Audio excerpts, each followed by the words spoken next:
신구약 성경을 펼치면 하나님은 역사하시고 거기 믿음의 사람들은 그 믿음의 분량과 그 믿음의 역사하는 현장 속에 인간들의 한계를 뛰어넘는 표현으로 기적이다, 표적이다, 이적이다 라고 하는 하나님의 역사들을 보게 됩니다.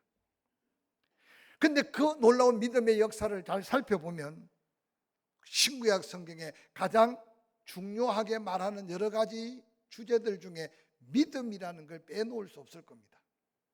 특별히 신구약 성경에 믿음이라는 단어가 수백 번 등장하지만 히브리서 11장에는 구체적으로 그 믿음이 무엇인가를 정의하고 있는 말씀이 기록되어 있습니다.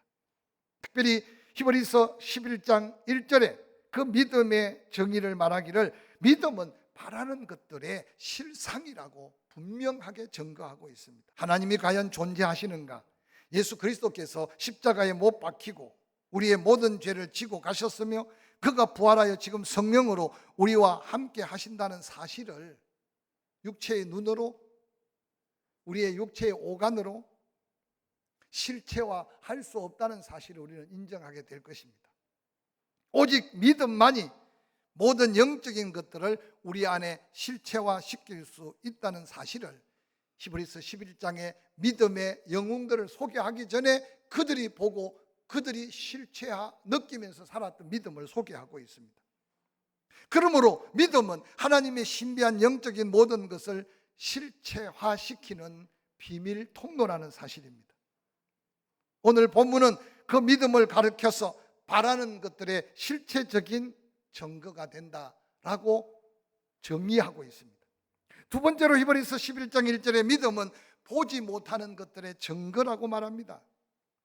현재 살아있는 우리 하나님의 나라와 영생과 같은 것들은 볼 수도 없고 보지 못하지만 하나님을 믿고 예수 그리스도를 구주와 주님으로 믿는 사람은 조금도 의심 없는 실제적 증거로 보이지 않으나 바라보고 소망 가운데 살 수 있는 것이 믿음이다 라고 증거합니다. 이 증거는 성령을 통해서 이루어집니다. 성령께서 우리 마음에 그 증거를 보여주실 때 우리는 확신과 그 소망이 우리의 믿음으로 더해진다는 사실을 기억하시기를 바랍니다. 예수 그리스도를 구주와 주님으로 영접하여 구원받은 성도라면 누가 뭐라 그래도 영생을 확신할 수 있고 심판에 이르지 아니한다는 예수 그리스도의 약속의 말씀을 다시 확인할 수 있을 겁니다. 요한복음 5장 24절에 이렇게 선포하셨습니다. 내가 진실로 진실로 너희에게 이르노니 내 말을 듣고 또 나 보내신 이를 믿는 자는, 하나님의 약속한 말씀을 믿음으로 그 말씀 아멘하고 보내신 예수 그리스도를 나의 구주여 주님으로 믿는 자는 영생을 얻었다. 할렐루야. 영생을 얻었으니 심판을 받지 않는다 뿐만 아니라 지금 죽을 몸을 입고 언제 죽을지 모르지만 이미 하나님은 우리를 사망에서 영원한 생명으로 옮겼다라고 선포하는 이 말씀은 보이지 않는 것들의 명확한 증거가 바로 믿는 자에게 주어진 믿음이라는 사실을 기억하시기를 바랍니다. 뿐만 아니라 예수 그리스도께서 마가복음 11장 23절 24절은 이렇게 말합니다. 내가 진실로 진실로 너희에게 이른다. 누구든지 이 산들을 들려 바다에 던지라 하면 그 말하는 것이 이루어질 줄을 믿고 마음에 의심하지 아니하면 그대로 되리라. 그러므로 내가 너희에게 말하노니 무엇이든지 기도하고 구하는 것은 받은 줄로 믿어라. 그리하면 너희에게 그대로 되리라고 말합니다. 아직 응답되지 않았어요. 그런데 약속하기를 믿고 기도하면 받은 줄로 믿으라는 말씀은 이미 과거에 구한 건데 지금 이루어질 걸 확신하라는 겁니다. 이게 바로 믿음이라고 증거하고 있습니다. 사도 바울은 갈라디아서 2장 20절에 자기의 믿음을 이렇게 고백하는 말씀이 있습니다. 내가 그리스도와 함께 십자가에 못 박혔나니 그런즉 이제는 내가 사는 것이 아니요 내 안에 그리스도께서 사신 것이라. 내가 이제 육체 가운데 사는 것은 나를 사랑하사 나를 위하여 자기 자신을 버리신 하나님의 아들을 믿는 하나님의 아들을 믿는 믿음 안에서 사는 것이다. 우리는 사울이 바울 되고 바울의 삶의 흔적들을 어렴풋이 기억하고 있으니까 아멘이 쉽게 나오는데, 사실 우리 자신을 한번 돌아볼까요?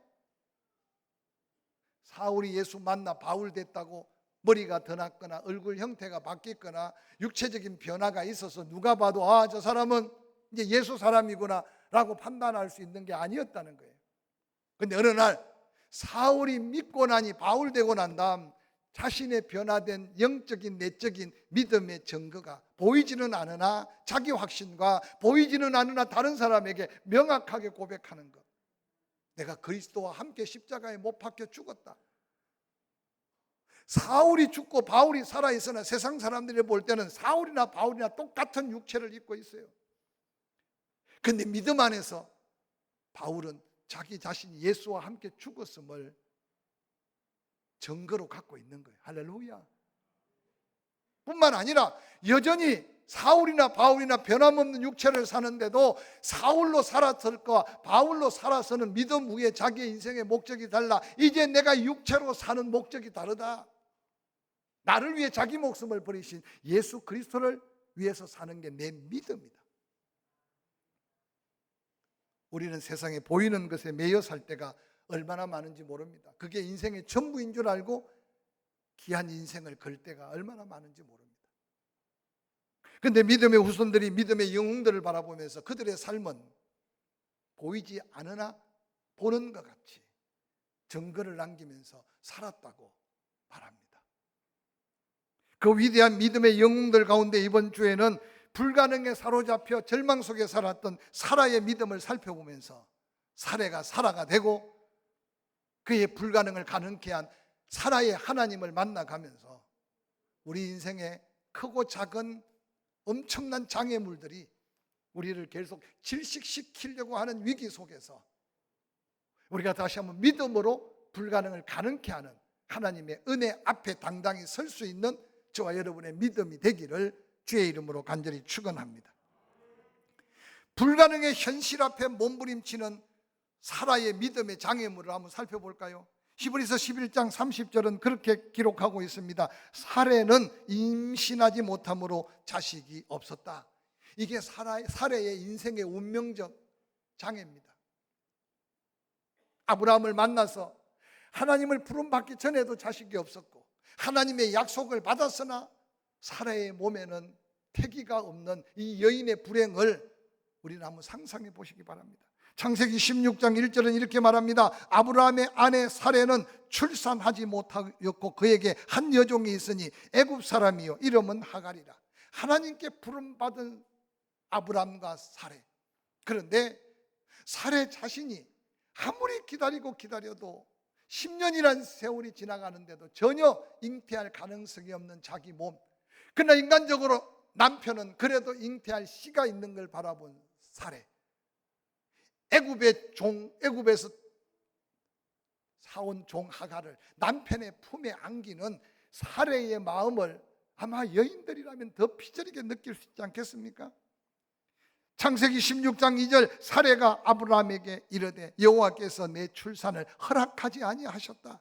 원컨대 내 여종에게 들어가라. 그가 내가 혹 그로 말미암아 자녀를 얻을까 하노라 하매 아브라함이 사레의 말을 들으니라. 아브라함의 아내 사레가 그 여종 애굽 사람 하갈을 데려다가 그 남편 아브라함에게 첩으로 준 때는 아브라함이 가나안 땅에 거주한 지 10년 후였더라라고 기록합니다. 사라의 경년기를 지난 여인으로서 그의 생명의 근원이 말라지고 잉태할 수 없는 장애를 느낍니다. 뿐만 아니라 창세기 16장 2절에 사라의 고백 속에 여호와 하나님이 내 출산을 허락하지 아니하셨다고 고백하는 고백을 통해 볼 때 아브라함에게 약속한 하나님의 약속이 아마 사라의 마음에는 얼마나 짐이었겠습니까? 창세기 12장 2절에 내가 너로 큰 민족을 이루고 내게 복을 주어 내 이름을 창대케 하리니 너는 복이 된다. 하나님이 아브라함과 사라를 부르실 때 약속한 약속이에요. 큰 민족은커녕 아들 하나를 낳을 수 없는 사례의 현실을 한번 상상해 보시기 바랍니다. 뿐만이 아니라 창세기 15장 5절에 그를 이끌고 밖으로 나가 이르시되 하늘을 우러러 무뼈를 셀 수 있나 보라. 또 그에게 이르시되 내 자손이 이와 같으리라. 하나님은 아브라함에게 계속 큰 민족을 이루고 하늘의 별을 셀 수 있은즉 내 자손을 세리라고 했는데도 기다리도 사례에게는 육신적으로 이미 가능성이 없어지고 환경은 더 나빠지는 거예요. 10년을 하나님의 약속을 붙들고 기다린 사례를 어떻게 우리가 믿음 없다고만 말할 수 있겠습니까? 그게 바로 육신을 입은 사례에게 최고의 믿음의 장애였습니다. 오늘 이 자리에 육신의 한계를 느낄 때마다 이 사례의 몸부림치는 고통 속에 역사하신 하나님을 사모함으로 만나보시기를 주의 이름으로 간절히 축원합니다. 뿐만 아니라 창세기 17장 17절은 이렇게 말합니다.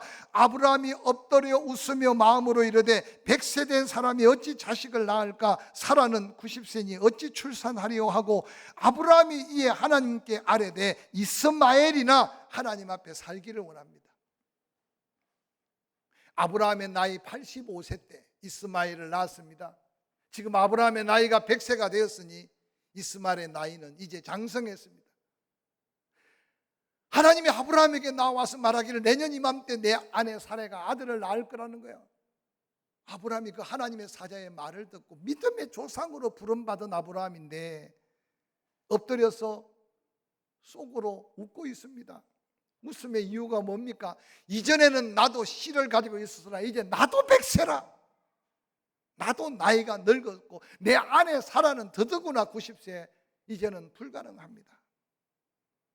아브라함이 하나님 앞에 어거지를 피우는 고백이 뭡니까? 그저 내 씨로 난 이스마엘 그라도 하나님 좀 살기를 원합니다 라고 하는 이 고백 속에 이 부부의 고통스러운 믿음의 장애물을 한번 상상해 보시기 바랍니다. 하나님의 사자의 선포된 메시지를 듣고 사람만 웃은 줄 아는데 아브라함도 웃어요. 창세기 18장 그래도 하나님의 사자가 다시 아브라함의 집을 찾아옵니다. 아브라함과 사라는 나이가 많아 늙었고 이 11절 사라에게는 여성의 생리가 끊어졌다. 사라가 속으로 웃고 이르되 내가 노쇠하였고 내 주인도 늙었으니 내게 무슨 즐거움이 있으리요. 이 불가능한 현실, 사라 자신뿐만 아니라 이제 아브라함의 불가능한 현실 앞에서 아브라함도 웃고 사라도 웃고 있는 이 모습이 이 부부의 불가능 앞에 짓눌려 있는 모습입니다.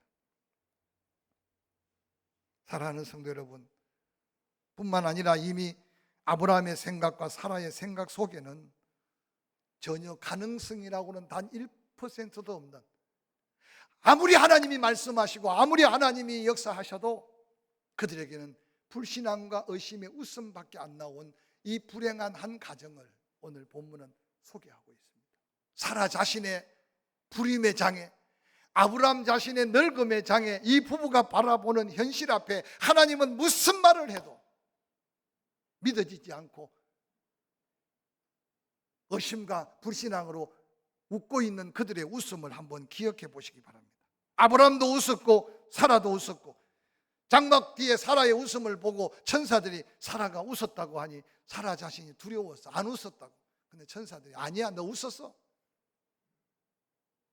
오늘 이 아브라함과 사라의 모습이 현실 속에 부딪히고 있는 우리의 영적인 모습이 아닐지 한번 자신을 돌아보시길 바랍니다. 조금만 바람만 불어도 태풍 같고, 조금만 비가 와도 홍수 심판 같고, 조금만 몸이 지근되면 이러다가 죽을까 봐 염려되고, 조금만 속 썩인 일만 생기면 이것저것 다 정리해버리고 혼자 외롭게 우울에 빠지고 있는 인생들이 오늘 이 땅에 가장 잘 먹고 잘 사는 나라 속에 살아가고 있는 세상 인생들이면 괜찮은데 교회를 드나들며 하나님 앞에 예배하는 성도들의 모습일 수 있다는 것을 아브라함과 사라는 우리에게 도전하고 있습니다. 어떻게 이 영적인 장애를 해치고 일어날 수 있겠습니까? 장애물을 극복하는 비결은 믿음의 회복밖에 없다는 사실을 믿음의 후손들은 사라의 불가능을 가능케 하신 하나님을 통해 그들 스스로가 도전하며 일어섰던 말씀이 히브리서 11장의 말씀이에요. 여러분의 믿음의 현주소는 어떻습니까? 이 엄청난 장애물들을 극복한 기도는 바로 불가능을 가능케 하실 하나님을 다시 한번 만날 수 있는 놀라운 증거입니다. 그래서 가장 좋은 기도의 응답은 기도를 통해서 더 큰 믿음, 더 큰 믿음의 확신, 그래서 그 용기와 능력으로 당당히 그리스도인으로 다시 일어서는 것이라고 어떤 분은 표현하고 있어요. 조지 메레디스라는 믿음의 사람은 기도에 대해서 이런 글을 남겼습니다. 기도한 후에 더 나은 사람으로 일어서는 사람은 기도 응답을 받은 사람이다. 무슨 말이냐? 우리는 기도 응답, 기도하면 무조건 더 주세요, 해결해 주세요, 고쳐주세요, 살려주세요. 그래서 우리는 정말 나의 믿음을 가지고 기도하지 않는다는 거죠. 진정한 기도는 기도한 후에 기도의 응답은 자기 자신이 염려하고 근심하고 두려워했던 그 자리를 박차고 일어나 살아계신 하나님, 불가능을 가능케 하신 하나님 앞에 당당히 서 있는 자신을 회복하는 그 자리가 기도 응답의 자리라고 도전하고 있습니다. 저는 이 한 줄 글귀를 읽으면서요, 오늘 우리가 다시 기도해야 될 기도가 이 기도가 아닌가 생각해 봤어요. 이 한 주간 불가능을 가능케 한 사라의 하나님의 역사하심을 한번 기억해 가면서 우리 한 사람 한 사람이 먼저 자신의 믿음을 위해 기도하면서 그 믿음의 자리에 다시 한번 당당히 서는 기도 응답의 주인공들이 될 수 있기를 주의 이름으로 간절히 축원합니다. 인생 절정기에 느닷없이 엄청난 사탄의 공격과 엄청난 고난 속에 있었던 리버 목사님, 이런 기도를 하나님 앞에 드린 글을 읽었습니다.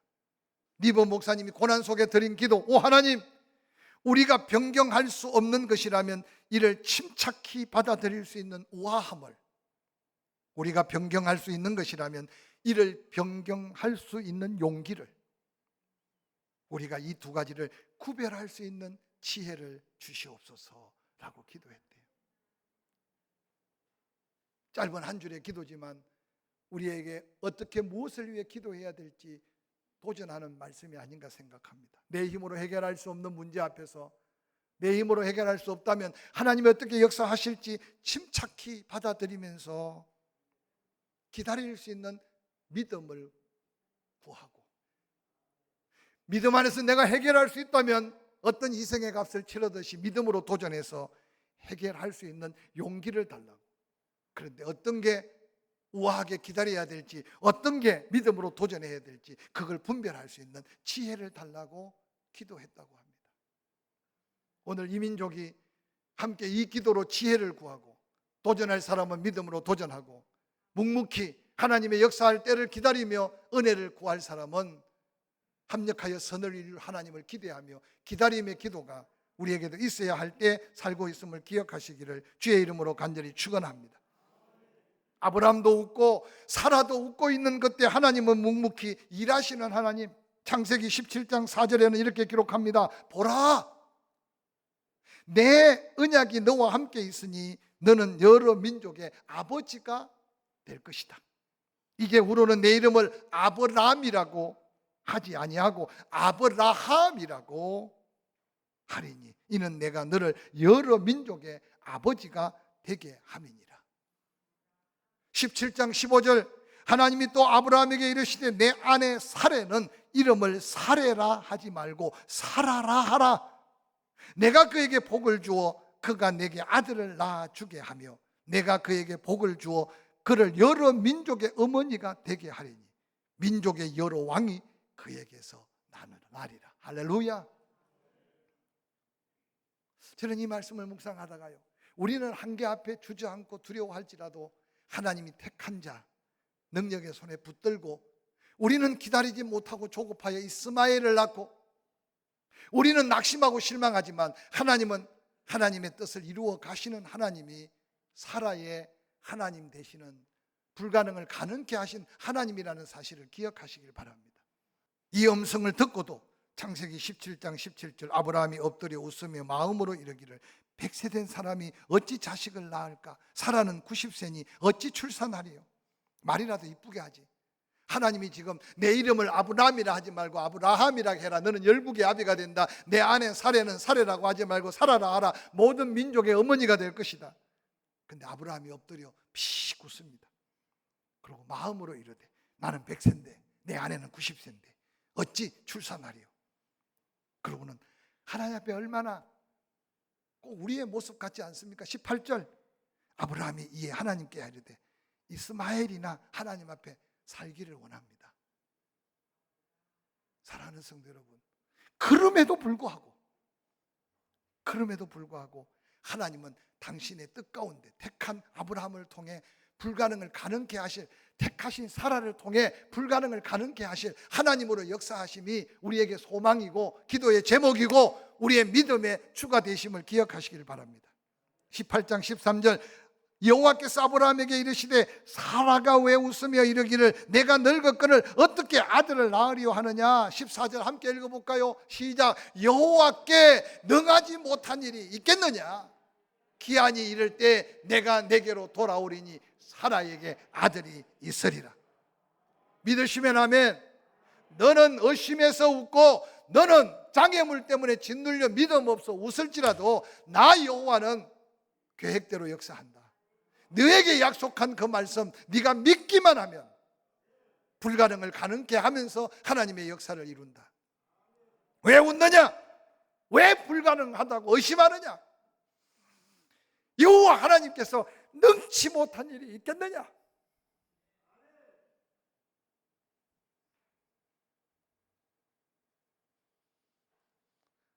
성령께서 저에게 주신 말씀이라면 여러분의 귓가에도 생생하게 들려오는 하나님의 음성으로 들릴 수 있기를 주의 이름으로 간절히 축원합니다. 비리 믿음의 사람이 하늘나라를 소망 두고 사는 삶의 모습이 과연 내 모습인가? 세상에 얽매이고 사람에 얽매이고 환경에 짓눌려 사는 장애 속에 몸부림치다가 불가능 앞에 웃음 짓고 있는 어리석은 아브라함과 사라의 모습이 내 모습이 아닌가? 비록 다 잃어버리고 비록 다 놓쳐버린 인생 같을지라도 하나님 앞에 당당히 믿음으로 서 있는 삶의 자세가 불가능을 가능케 할 하나님의 역사임을 기억한다면 후회할 게 뭐 있으며 낙심할 게 뭐 있으며 좌절할 게 뭐가 있겠습니까?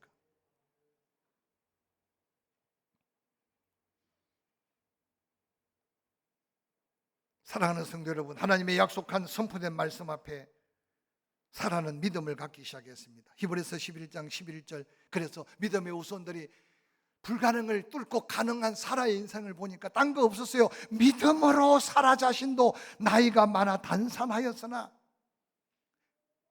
문제의 원인을 찾아보면 문제의 원인이 있었으나 불가능할 조건을 찾아볼 때 불가능할 조건이 많았으나 믿음의 기적을 이룰 장애가 수없이 많았으나 잉태할 수 있는 힘을 얻은 것은 남편을 바꾼 것도 아니고 사라가 수술을 받은 것도 아니고 세상의 도움을 받은 게 아니라 약속하신 하나님을 믿기 시작하면서 사라의 운명이 바뀌게 됐다고 한 줄 사라의 믿음을 그렇게 소개합니다. 사랑하는 성도 여러분, 혹이라도 여러 가지 상황 속에 짓눌려 낙심되고 실망된 일이 있다면 오늘 아브라함에게 들려왔던 하나님의 음성, 여호와께서 능하지 못한 일이 있겠느냐? 기한이 내 때가 되면 내가 사라에게 은혜를 입혀줄 거다. 그에게 아들을 낳을 거다. 이름을 이삭이라고 하라고 말씀하셨습니다. 사랑하는 성도 여러분, 이 말씀을 다시 한번 기억하면서 창세기 21장 1절 2절은 이렇게 말합니다. 여호와께서 말씀하신 대로 사라를 돌보셨고 여호와께서 말씀하신 대로 사라에게 행하셨으므로 사라가 임신하고 하나님 말씀하신 시기가 되어 노년의 아브라함에게 아들을 낳았다. 5절 아브라함이 그의 아들 이삭이 그에게 태어날 때 100세였다. 사라가 이르되 하나님이 나를 웃게 하시더니 듣는 자가 다 나와 함께 웃으리로다. 아브라함의 마음속에 믿음을, 사라의 마음속에 믿음을 갖게 하신 후에 지난 때는 힘들고 어려웠으나 하나님이 그때가 되어 사라를 돌보셨고 말씀하신 대로 사라에게 행하셨고 사라가 임신하고 하나님이 말씀한 시기가 되어 노년의 아브라함에게 아들을 낳았다. 또 이 말씀 듣고 너무 믿음이 충만해서 70, 80에 아들 달라고 기도하시지 말고 그 기도보다 더 쉬운 기도가 얼마나 많습니까? 불가능을 가능케 하실 믿음의 기도가 이 한 주간 여러분 입술에 믿음의 고백으로 하나님의 마음을 움직일 수 있기를 주의 이름으로 간절히 축원합니다. 축원합니다.